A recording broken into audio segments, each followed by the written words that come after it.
എന്തിനു വേണ്ടിയാണ് അവൻ അന്ന് വീട്ടിൽ നിന്നിറങ്ങിയത്? അവൻ പൗരപ്രധാനിയല്ല, വെറും സാധാരണക്കാരൻ മാത്രം. പിടിപാടുകളോ അധികാരങ്ങളോ ഇല്ലാത്തവനായതുകൊണ്ട് അവന്റെ രക്ഷയ്ക്ക് അവിടേക്ക് ആരും എത്തില്ല. പക്ഷെ മറന്നുപോയൊരു കാര്യമുണ്ട്.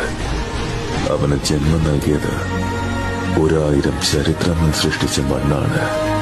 ഭൂമിയുടെ അടിവേര് പിഴുതെടുത്ത പ്രളയത്തിന് നേരെ നെഞ്ചു വിരിച്ചവർക്ക്, സോഷ്യൽ മീഡിയ കൺട്രോൾ റൂമുകളാക്കിയവർക്ക്, കൂടപ്പിറപ്പിനെ മരണത്തിൽ നിന്ന് കൈപിടിച്ച് കയറ്റാനുള്ള കരളുറപ്പുമുണ്ട്. കാരണം അകപ്പെട്ടവന്റെ മണ്ണ് കേരളമായി പോയി. വളയം പിടിക്കുന്നവന് വാഹനമാണ് അവന്റെ പടച്ചോൻ. ഇന്നും ലക്ഷക്കണക്കിന് മനുഷ്യർ അവന്റെ ഹൃദയത്തിന്റെ തുടിപ്പ് അവസാനിക്കുന്നില്ല എന്ന് വിശ്വസിക്കുന്നതിന് കാരണവും ആ വാഹനം തന്നെയാണ്. നിനക്കായി ഞങ്ങളെത്തും.